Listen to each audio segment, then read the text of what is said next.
ਤੇ ਪੀਰ ਕਰਮ ਸ਼ਾਹ ਸਾਹਿਬ ਦੇ ਨਾਮ ਦਾ ਤਵਾਫ ਨਹੀਂ ਕੀਤਾ ਇਹਨਾਂ ਨੇ। ਕਹਿੰਦੇ ਮੈਂ ਮਦੀਨਾ ਸ਼ਰੀਫ ਆ ਗਿਆ, ਜਦੋਂ ਉੱਥੇ ਆਇਆ ਨਾ ਤੇ ਉੱਥੇ ਜਾ ਕੇ ਤੇ ਮੈਨੂੰ ਮੈਂ ਬੈਠਾ ਸਾਂ ਸਰਕਾਰ ਦੀ ਦਰਬਾਰਸ਼ੀ ਦੇ ਹੁਜ਼ੈਰ ਪਾਕ ਦੇ ਕੋਲ ਹੀ ਬੈਠਾ ਸਾਂ ਤੇ ਅਚਾਨਕ ਮੇਰੇ ਨਾ ਊਂਘ ਮੈਨੂੰ ਆ ਗਈ। ਉਦੋਂ ਆਪਣੀਆਂ ਲੱਤਾਂ ਮਾਰਕਣ ਠੀਕ ਸਨ ਤੇ ਊਂਘ ਆ ਗਈ। ਤੇ ਉਸਤਾਦ ਖਾਦਮ ਸਾਹਿਬ ਦੇ ਬਾਰੇ ਅਗਰ ਮੈਂ ਤੁਹਾਨੂੰ ਗੱਲ ਕਰਾਂ ਤੇ ਕਿਬਲਾ ਉਸਤਾਦ ਖਾਦਮ ਸਾਹਿਬ ਉਹ ਤਾरुफ इश्क मुस्तफ़ा ने, नबी अकरम सल्लल्लाहु अलैहि वसल्लम के इश्क का तारुफ ने। और मैं चूंकि मेरे उस्ताद भी ने याद है, और जो मैं उसे जामे नहीं था तो मैनू बाहर निकलने लगा ना तो अगे किबला उस्ताद सन तो मेरे को किताब पई सी जलालैन शरीफ तफसीर जलालैन ना, वो मैं पढ़ी थी तो मैंने कहने लगे ने मौलाना क्या है तुम्हारे पास। उस्ताद जी वो तफसीर जलालैन है, किन दो बुजुर्गों ने लिखी है ये। वो बारूद बंदा सी, यकीन करो ऐसा रोबदार शख्सियत सी। हाँ जी और सुच्चा बंदा सी,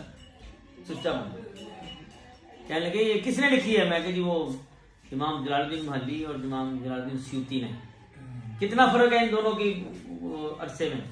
वो मैंने ज़हन चो निकल गया। वो जनाब दा रो भी है ना सी, आवाज़ ही गर्जदार है, मैं भुल गया।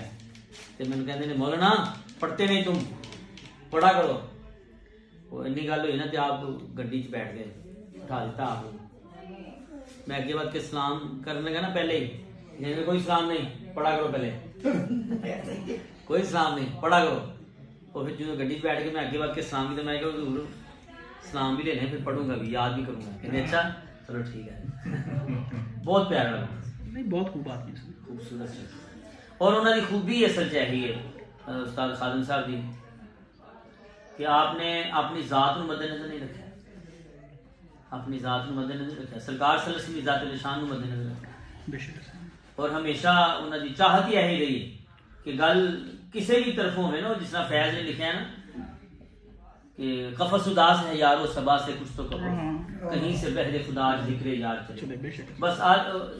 खादम साहब की यही चाहत सी, किसी पास सरकार का जिक्र छिड़िया रहे।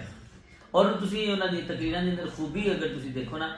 खूबी उस दरवेश की है कि वो गल किसी होर दी नहीं करती। उन्होंने मिसाल भी देनी ते सहाबा दी देनी। हाँ जी हुजूर दे गल ते सरकार दी गल, बस थल्ले गल ही ना मुआवजा कि उन्होंने सरकार दी गल, दूसरे दी गल नहीं। ऐसा खूबसूरत इंसान सी, इश्क रसूल सल्लल्लाहु अलैहि वसल्लम की जात शान की पहचान सी। जो उन्होंने जो गए थे ना, आप गए जो उमरे हज कर गए थे, उमरा कर गए, तो आपने तवाफ किया ना, काफिया के बुजुर्गों के नाम के तवाफ किए उन्होंने।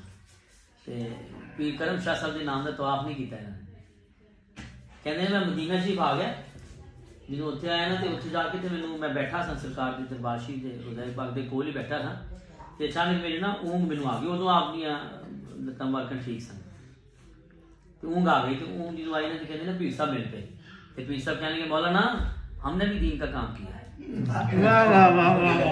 हमने भी दीन का काम किया। जो इन्नी गल हुई ना तो कहते मैं फौरी तौर पर उठा, फिर दोबारा गया, मैं जाके उन्होंने नाम का भी उमरा किया। पीर करम शाह साहब रहमतुल्लाह जिन्होंने बहुत कमाल शख्सियत। और फिर असल चीज देखो कि रिजेंबलेंस मैं गल करने लगा तुहानू पीर साहब हज़रत सैयदना खालिद बिन वलीद रज़ी अल्लाह तआला दे नाल और किबला उस्ताद गिरामी दे नाल जिहड़ी रिजेंबलेंस है ना, मैं वो छोटी जी गल करने लगा। सैयदना खालिद बिन वलीद रज़ी अल्लाह तआला ने इरशाद फरमाया कि मैं बड़ियां बड़ियां जंगां लड़ी, मौत नूं मैं तलाश करता रहा, लेकिन जंगां में मैनूं मौत नहीं आई। मेरा जिस्म दा कोई हिस्सा ऐसा नहीं जिसे तीर ते तलवार ते नेज़ा नहीं लगा, लेकिन मैनूं मौत नहीं आई। मैं मौत तलाश करता रहा, मैं शहादत तलाश करता रहती हूँ, लेकिन चूंकि आप तो सैफुल्लाह सन ना, तो अल्लाह की तलवार को कौन मारेगा, आप वैसे ही तभी आपकी मौत हुई। उस्ताद खादम साहब ने भी वो जेडे जलसे जुलूस होए थे, बड़े बड़े मुश्किल सही, बल्कि मैं बजाते खुद लिखे डंडे भी खाधे, यकीन करो डंडे भी खाधे उस दरवेश ने, लेकिन उस जगह पे आपको कभी मौत नहीं आई। गवर्नमेंट ने जिन्होंने जेल च रखे है ना, हाँ उस जगह पे भी मौत आई, घर ही आई, यानी तभी आप मौत गए। ते ए भी एक रिजेंबलेंस है क्योंकि आपने फरमाया सी सैयदना खालिद बिन वलीद रजी अल्लाह तआला दे हवाले नाल आप फरमाते सन कि ਇਹ ਜਿਹੜੀ ਮੈਨੂੰ ਜੁਰਤ ਮਿਲੀ ਹੈ ਨਾ ਮੈਨੂੰ ਉਹਨਾਂ ਦੇ ਦਰਬਾਰ ਤੋਂ ਮਿਲੀ ਮੈਂ ਉੱਥੇ ਜਾ ਕੇ ਕਿਹਾ ਜੀ ਜੀ ਬਿਲਕੁਲ ਇਹ ਕਹਿੰਦੇ ਸੀ ਉਹਨਾਂ ਦੇ ਹਮੇਸ਼ਾ ਕਹਿੰਦੇ। आपने फरमाया कि मैंने मैं ਉੱਥੋਂ ਜਾ ਕੇ ਤੇ ਜੁਰਤ ਮੰਗੀ ਹੈ ਹਾਂ ਹਾਂ और खालिद बिन वलीद रजी ने ਮੈਨੂੰ ਜੁਰਤ अता की बड़ा इनाम है ਬੇਸ਼ੱਕ ਬੇਸ਼ੱਕ ਯਕੀਨ ਕਰੋ ਜੁਰਤ ਦਾ ਮਿਲ ਜਾਣਾ ਅੱਜ ਤੇ ਸਾਡੇ ਤੇ ਪੈਰ ਕੰਬਣ ਲੱਗ ਪਏ ਨੇ ਐਸੇ ਮਾਮਲਾ ਤੋਂ ਨਾ ਉਹਨਾਂ ਤੇ ਹੈ ਹੀ ਨਹੀਂ। ਧੰਨਵਾਦ ਕਰ ਰਿਹਾ ਇਹ ਜਣਿਆਂ ਦਾ ਕੰਮ ਹੈ ਇਹ ਕੋਈ ਐਸਾ ਨਹੀਂ ਹੈ ਕਿ ਬੰਦਾ ਆਸ਼ਿਕ ਤੇ ਸਾਰੇ ਬਣਦੇ ਨੇ ਸਾਰੇ ਕਹਿੰਦੇ ਨੇ ਮੈਂ ਜਨਾਬ ਸਰਕਾਰ ਦਾ ਆਸ਼ਿਕ ਹਾਂ ਤੇ ਮੈਂ ਤੇ ਜਨਾਬ ਇੰਜ ਕਰਨਾਗਾ ਘਰ ਬੈਠੇ ਸਾਰੇ ਆਸ਼ਿਕ ਬਣੇ ਹੁੰਦੇ ਨੇ ਗੱਲ ਤੇ ਤਾਂ ਹੈ ਜਦੋਂ ਬਾਹਰ ਜਦੋਂ ਉੱਥੇ ਗਾਲਾਂ ਕੱਢਦੇ ਹੋਣ ਤੇ ਉਹ ਦੂਸਰੇ ਫਿਰ ਗੱਲਾਂ ਕਰਦੇ ਹੋਣ ਆਂਸੂ ਗੈਸ ਡੰਡੇ ਪੈਂਦੇ ਹੋਣ ਤੇ ਆਂਸੂ ਗਾਸ ਪੈਂਦੇ ਹੋਣ ਤੇ ਫਿਰ ਉਸ ਵਕਤ और फिर उस्ताद खादिम साहब की खूबिया है कि उन्होंने नाम किसी का की लेना उन्होंने बाकियां मगर अपने आप को गड्डी के अंदर नहीं रखा हाँ जी हाँ जी वो सरेआम ने और ये खसूसी मैं गल करना तुहानू बड़ा हैरान होंदा बंदा कि यार हजरत सैयदना सिद्दीक अकबर रज़ी अल्लाह तआला अन्हु नबी अकरम सल्लल्लाहु अलैहि वसल्लम दी ज़ात वल शान जो गारे सौर के अंदर ने सरकार सल्लल्लाहु अलैहि वसल्लम ज़ात वल शान दे नाल ने ਤੁਸੀਂ ਦੇਖੋ ਅਗਰ ਸੂਈ ਚੁੱਭੇ ਨਾ ਤੇ ਬੰਦੇ ਨੂੰ ਇਹ ਹਲਕਾ ਜਾਂ ਕਿਸੇ ਨੂੰ ਥੋੜੀ ਜਿਹੀ ਕੋਈ ਚੁੰਡੀ ਵੀ ਵੱਡੀ ਜਾਏ ਨਾ ਤੇ ਬੰਦੇ ਦਾ ਜਿਸਮ ਹਿਲਦਾ ਜ਼ਰੂਰ ਹੈ ਇਹ ਗੈਰ ਲਾਦੀ ਹੈ ਨਾ ਫਿਤਰੀ ਤੌਰ ਤੇ ਆ ਬੰਦੇ ਦਾ ਜਿਸਮ ਇੱਕਦਮ ਹੋ ਜਾਂਦਾ ਨਾ ਉਹ ਹਰਕਤ ਪੈਦਾ ਹੁੰਦੀ ਲੇਕਿਨ ਪਤਾ ਨਹੀਂ ਕਿਹੜੀ ਐਸੀ ਚਾਹਤ ਸੀ ਜਿਹੜੀ ਸੈਯਦਨਾ ਸਿੱਦੀਕ ਅਕਬਰ ਰਜ਼ੀ ਅੱਲਾਹ ਤਆਲਾ ਦੇ ਅੰਦਰ ਕਿ ਉਸ ਡੰਗ ਤੇ ਡੰਗ ਮਾਰਦਾ ਪਿਆ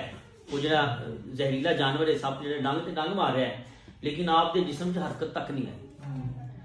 ਹਾਲਾਂਕਿ ਗੈਰ ਇਰਾਦੀ ਫੇਲ ਹੈ ਨਾ ਚਾਹੁੰਦੇ ਹੋਇਆ ਹੋ ਜਾਂਦਾ ਲੇਕਿਨ ਉਸ ਮੁਕਾਮ ਤੇ ਇੰਨਾ ਵੀ ਨਹੀਂ ਆਪਨੇ ਕੀਤਾ ਤੇ ਸਹਾਬਾ ਨੂੰ ਅਸੀਂ ਅਗਰ ਤੁਸੀਂ ਦੇਖੋ ਨਾ ਹਜ਼ਰਤ ਅਬੂ ਕਤਾਦਾ ਰਜ਼ੀ ਅੱਲਾਹ ਤਆਲਾ अन्हु ਆਪ ਉਹਦ ਦੇ ਅੰਦਰ ਕਿੰਨਾ ਕੁ ਕਰੀਬ ਹੋਏਗਾ ਨਬੀ ਅਕਰਮ ਸੱਲੱਲਾਹੁ ਅਲੈहि ਵਸੱਲਮ ਦੀ ਜ਼ਾਤ ਏ ਸ਼ਾਨ ਦੇ ਅੱਗੇ ਢਾਲ ਬਣ ਕੇ ਖੜੇ ਨੇ ਹਜ਼ਰਤ ਅਬੂ ਕਤਾਦਾ ਰਜ਼ੀ ਅੱਲਾਹ ਤਆਲਾ अन्हु ਤੇ ਆਪ ਉਧਰੋਂ ਤੀਰ ਆ ਰਹੇ ਨੇ ਤੇ ਤੀਰਾਂ ਨੂੰ ਸਰਕਾਰ ਤੱਕ ਆਉਣ ਤੋਂ ਰੋਕਦੇ ਨੇ ਤੇ ਆਪ ਫਰਮਾਉਂਦੇ ਨੇ ਮੈਂ ਜਦੋਂ ਤੀਰ ਆਇਆ ਨਾ ਉਧਰੋਂ ਤੀਰ ਚੱਲਿਆ ਜ਼ਰਾ ਗੌਰ ਕਰਨਾ ਉਧਰੋਂ ਤੀਰ ਚੱਲਿਆ हजरत अबू कतादा रज़ी अल्लाह फरमाते उधरों तीर चलिया मैं सरकार दे अगे खड़ा इथों हथ बंदा चुके ते मुंह अगे करे ते कितनी देर लगदी कुछ ज्यादा देर तो नहीं लगती लेकिन पता नहीं ऐसियां कैसियां मुहब्बतां सन उन्हां दे दिलां दे अंदर कि आप फरमाते ने मैं सोचा उधरों तीर निकल गया उधरों तीर कमानो निकल गया फरमाते ने मैं सोचा अगर हाथ अगे कीता ना सरकार तक ते देर हो जाएगी फरमाते ने मैं अपना मुंह ही अगे कर दिता तो तीर आन के अख च लगा अख दा डेला बाहर निकल गया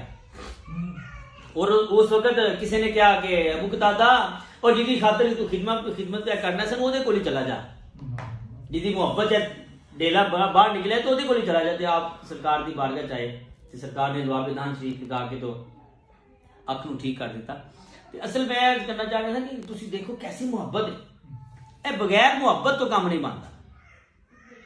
बगैर मोहब्बत तो गल नहीं बनती उस्ताद खादिम साहब दे दिल भी सरकार की मोहब्बत सी तां ही सारा कुछ कीता वरना ऐसी तो जुर्रत मिलना तो आम कोई नहीं है ए नबी अकरम सल्लल्लाहु अलैहि वसल्लम की ज़ात शान की इनायत है सरकार की अता है वरना तो इंसान कुछ भी नहीं कर सकते साढ़े अंदर तो इन्नी हिम्मत नहीं है कि ऐसी कुछ कर सके बड़े सहाबा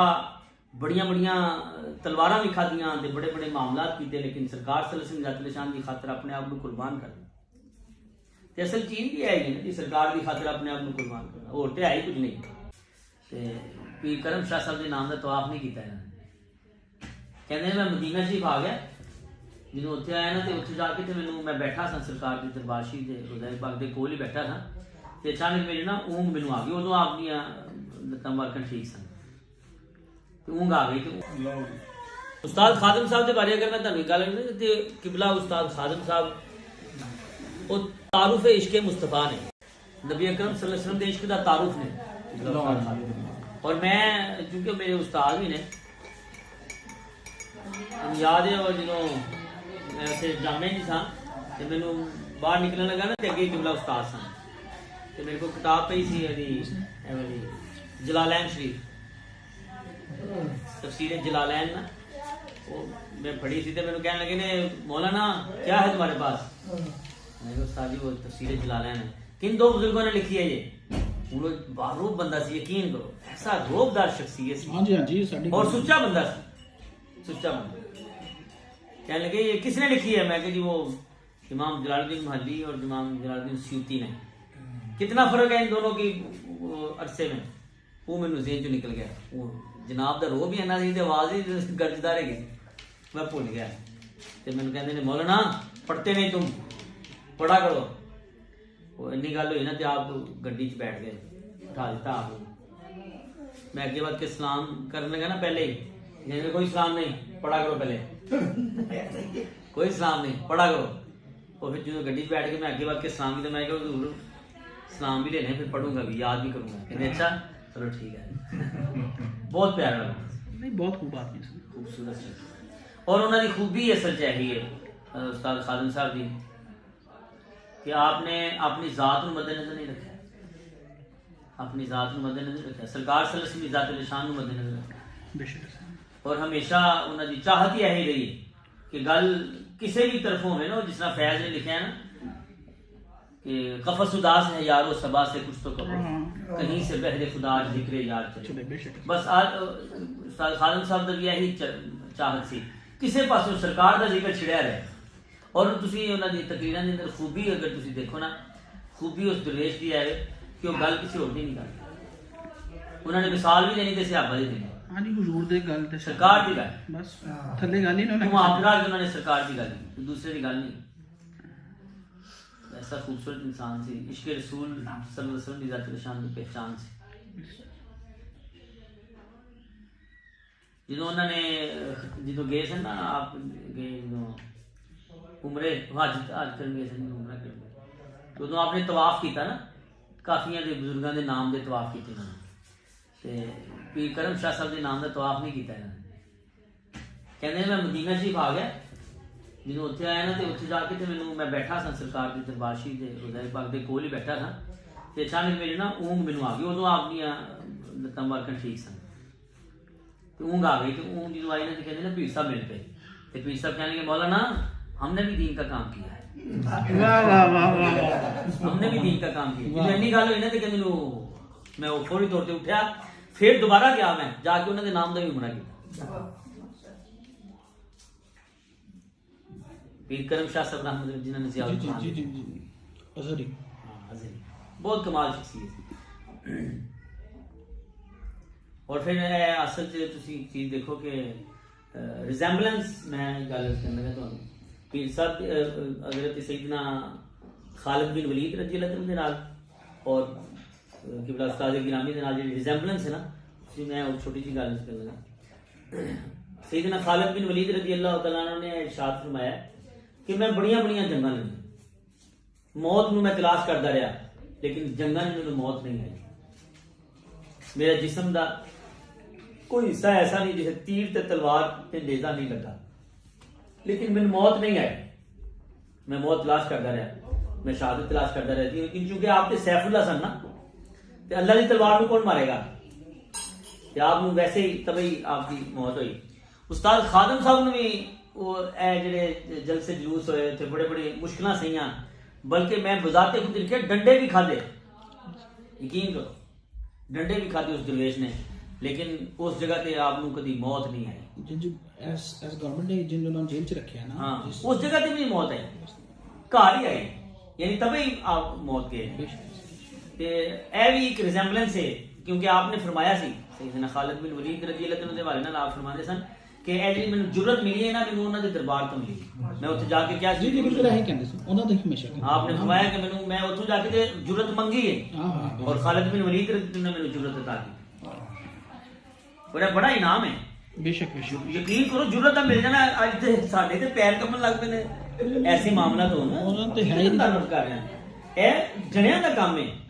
ए कोई ऐसा नहीं है कि बंदा आशिक ते सारे बनदे ने,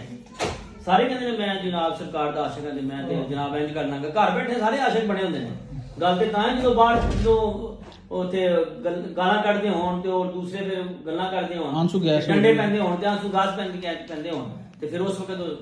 और फिर उस्ताद खादिम साहब की ते खूबी है कि उन्होंने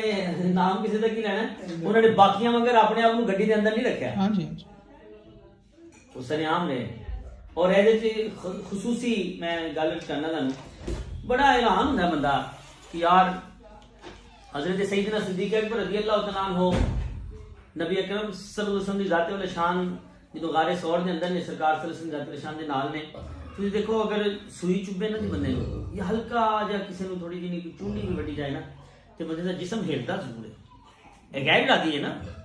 ਫਿਤਰੀ ਤੌਰ ਤੇ ਹੈ ਬੰਦੇ ਦਾ ਜਿਸਮ ਇੱਕਦਮ ਉਹਦੇ ਅੰਦਰ ਨਾ ਉਹ ਹਰਕਤ ਪੈਦਾ ਹੁੰਦੀ, ਲੇਕਿਨ ਪਤਾ ਨਹੀਂ ਕਿਹੜੀ ਐਸੀ ਚਾਹਤ ਸੀ ਜਿਹੜੀ ਸੈਯਦਨਾ ਸਿੱਦੀਕ ਅਕਬਰ ਰਜ਼ੀਅੱਲਾਹੁ ਅਨਹੁ ਦੇ ਅੰਦਰ ਕਿ ਉਸ ਡੰਗ ਤੇ ਡੰਗ ਮਾਰਦਾ ਪਿਆ, ਉਹ ਜਿਹੜਾ ਜ਼ਹਿਰੀਲਾ ਜਾਨਵਰ ਹੈ ਸੱਪ ਜਿਹੜਾ ਡੰਗ ਤੇ ਡੰਗ ਮਾਰ ਰਿਹਾ ਹੈ, ਲੇਕਿਨ ਆਪ ਦੇ ਜਿਸਮ 'ਚ ਹਰਕਤ ਤੱਕ ਨਹੀਂ ਆਈ। ਹਾਲਾਂਕਿ ਗੈਰ ਇਰਾਦੀ ਫੇਲ ਹੈ, ਨਾ ਚਾਹੁੰਦੇ ਹੋਇਆ ਹੋ ਜਾਂਦਾ, ਲੇਕਿਨ ਉਸ ਮੁਕਾਮ ਤੇ ਇੰਨਾ ਵੀ ਨਹੀਂ ਆਪਨੇ ਕੀਤਾ। ਤੇ ਸਹਾਬਾ ਨੂੰ ਅਸੀਂ ਅਗਰ ਤੁਸੀਂ ਦੇਖੋ ਨਾ, ਹਜ਼ਰਤ ਅਬੂ ਕਤਾਦਾ ਰਜ਼ੀਅੱਲਾਹੁ ਤਆਲਾ अन्हु ਆਪ ਉਹਦ ਦੇ ਅੰਦਰ ਕਿੰਨਾ ਕੁ ਕਰੀਬ ਹੋਏਗਾ, ਨਬੀ ਅਕਰਮ ਸੱਲੱਲਾਹੁ ਅਲੈहि वसल्लम ਦੀ ਜ਼ਾਤ-ਏ ਸ਼ਾਨ ਦੇ ਅੱਗੇ ਢਾਲ ਬਣ ਕੇ ਖੜੇ ਨੇ ਹਜ਼ਰਤ ਅਬੂ ਕਤਾਦਾ ਰਜ਼ੀਅੱਲਾਹੁ ਤਆਲਾ अन्हु, ਤੇ ਆਪ ਉਧਰੋਂ ਤੀਰ ਆ ਰਹੇ ਨੇ ਤੇ ਤੀਰਾਂ ਨੂੰ ਸਰਕਾਰ ਤੱਕ ਆਉਣ ਤੋਂ ਰੋਕਦੇ ਨੇ, ਤੇ ਆਪ ਫਰਮਾਉਂਦੇ ਨੇ ਮੈਂ ਜਦੋਂ ਤੀਰ ਆਇਆ ਨਾ ਉਧਰੋਂ ਤੀਰ ਚੱਲਿਆ, ਜਰਾ ਗੌਰ ਕਰਨਾ, ਉਧਰੋਂ ਤੀਰ ਚੱਲਿਆ, ਹਜ਼ਰਤ ਅਬੂ ਕਤਾਦਾ ਰਜ਼ੀਅੱਲਾਹੁ ਅਨਹੁ ਫਰਮਾਉਂਦੇ ਨੇ ਉਧਰੋਂ ਤੀਰ ਚੱਲਿਆ, ਮੈਂ ਸਰਕਾਰ ਦੇ ਅੱਗੇ ਖੜਾ, ਇੱਥੋਂ ਹੱਥ ਬੰਦਾ ਚੁੱਕੇ ਤੇ ਮੂੰਹ ਦੇ ਅੱਗੇ ਕਰੇ ਤੇ ਕਿੰਨੀ ਕੁ ਦੇਰ ਲੱਗਦੀ, ਕੁਝ ਜ਼ਿਆਦਾ ਦੇਰ ਤੇ ਨਹੀਂ ਲੱਗਦੀ, ਲੇਕਿਨ ਪਤਾ ਨਹੀਂ ਐਸੀਆਂ ਕੈਸੀਆਂ ਮੁਹੱਬਤਾਂ ਸਨ ਉਹਨਾਂ ਦੇ ਦਿਲਾਂ ਦੇ ਅੰਦਰ ਕਿ ਆਪ ਫਰਮਾਉਂਦੇ ਨੇ ਮੈਂ ਸੋਚਿਆ ਉਧਰੋਂ ਤੀਰ ਨਿਕਲ ਗਿਆ, ਉਧਰੋਂ ਤੀਰ ਕਮਾਨੋਂ ਨਿਕਲ ਗਿਆ, फरमाते ने मैं सोचा अगर हाथ अगे किया ना सरकार तक तो देर हो जाएगी, फरमाते ने मैं अपना मुंह ही अगे कर दिता तो तीर आन के अख च लगा, अख का डेला बाहर निकल गया। और उस वक्त किसी ने कहा कि अबू कतादा और जिदी खातर तू खिदमत पे करना सन ओदे कोल ही चला जा, जिदी मुहब्बत है डेला बाहर निकले तो ओदे कोल ही चला जाते। आप सरकार की बारगाह चाहे तो सरकार ने जवाब विधान शरीफ लगा के तो अख नूं ठीक कर दिता। असल मैं करना चाह रहा था कि तुसी देखो कैसी मुहब्बत है, बगैर मुहब्बत तो काम नहीं बनता,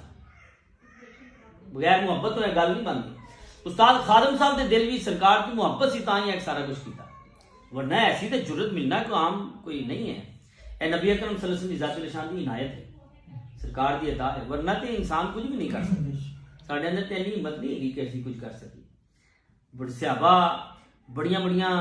तलवारां भी खादियां ते बड़े बड़े मामलात कीते, लेकिन सरकार सल्लल्लाहु अलैहि वसल्लम ज़ात-ए शान की खातर अपने आप को कुर्बान कर दिया। असल चीज भी है ही सरकार की खातर अपने आप को कुर्बान करना, और तो है ही कुछ नहीं।